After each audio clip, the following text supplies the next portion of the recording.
Welcome back to the latest night show with Samuel Winters. That's me. Our next guest is the esteemed founder of one of the largest e-commerce sites known to man, woman, or dog, Amazon.com. Help me welcome to the stage Jeff Bezos, everyone.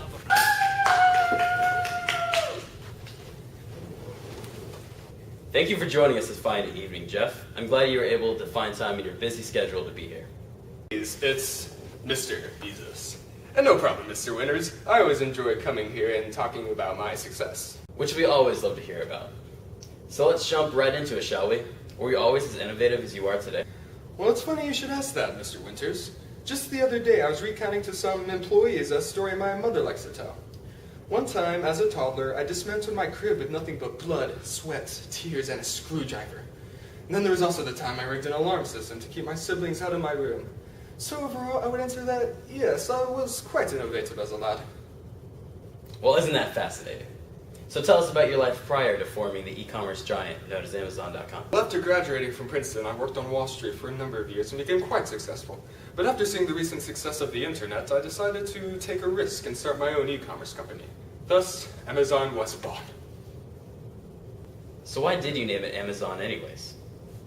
Surprisingly enough, it is named after the Amazon River. Go figure. When I first thought up the concept of Amazon.com, I imagined an industry that would become never-ending and have many branches. Sure enough, it has grown to that level, and my company is here to help you navigate the deep, dangerous waters of online shopping. Yes, indeed. Amazon has made the internet a much safer place to shop due to your innovative ideas. For instance, you were the first to pioneer the concept of email verification, one of the most important contributions to e-commerce. Another one was Amazon Prime, which has shown to be very successful over the past few years. But it was quite a big risk, wasn't it? 2-day shipping on anything for only an annual fee? Can you tell me a little about that? I was intrigued about the concept, so I called an urgent staff meeting to discuss its viability. Most of my employees said that it wouldn't work, and that the losses from shipping would be too great for it to do well. All the spreadsheets and statistics said no, but I decided to go ahead and say yes. A few weeks later, Prime was launched and Amazon has never been the same since. And that was a great display of leadership. You took a risk and it paid off. Do you often find yourself taking risks such as the one you took with Prime? I believe that risk-taking is one of the best ways to get ahead when it comes to the e-commerce industry, but one should never take a risk without knowing the possible outcomes and their probabilities. Amazon.com does not take big risks often, instead focusing on incremental improvements over time. However, there are times when I will see an opportunity and I will take it, such as Prime and more recently the Kindle. I also like to make personal investments separate from Amazon, and they usually pay off quite well for me. So it seems like risk-taking has been an important part of your success. What other qualities of Amazon do you think have helped you make it so successful? Actually, I have a couple of main principles that I try to implement in all I do business-wise, including Amazon. The first we have already slightly touched on, and it is called a long-term mindset. We look more towards the future than the immediate present, and that manifests itself into those incremental improvements I mentioned earlier. 70% of what we do is improve the little things, while the other 30% is in the bigger risk-taking. That is the reason we report losses often, because we reinvest our earnings, looking towards the future. We also prefer to focus on customers rather than competition. Why don't you tell us a little about that? How do you choose to focus on your customers more than the competition? You know the old saying, the customer is the boss. We try to follow that mantra at Amazon. That is the reason we started using customer reviews. At first it was criticized for allowing people to discourage certain purchases, but our mindset is to make the customer happy. That generally drives our management decisions. That's all fine and dandy, but how exactly do you know what the customers want? In the e-commerce industry, there are 3 main ideas: low prices, vast selection, and fast, reliable delivery. It is hard to build strategies when the future is uncertain, but no one will ever say, I wish prices were higher, I want slower delivery. That's a very good point, Mr. Bezos. But how do you think these principles have helped Amazon grow as a company over the years? Amazon is 1 part innovative and 2 parts reliable.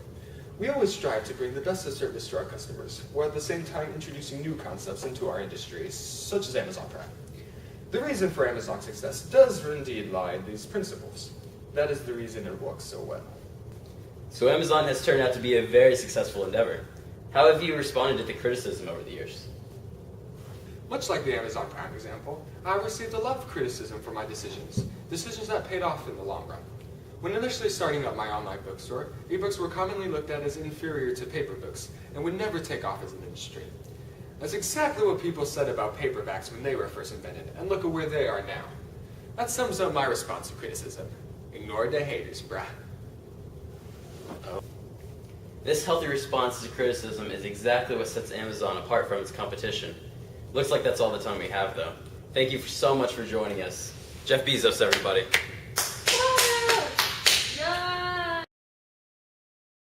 Thank you for joining us this 5. So tell us about your life. No, start over. So it seems like risk-taking has been an important part of your success. Hold on. Okay. Please, it's... Come on. Please, it's... This... There was also... tears and a screwdriver. And would you stop? I was recounting to someone... Distracting me, it's not my fault. That's all dandy and all. Sounds better than that's all. That's... Wait. Chuck Bates. What? No, what was it? Super Saiyan! Wait, no, ready. Turn that off.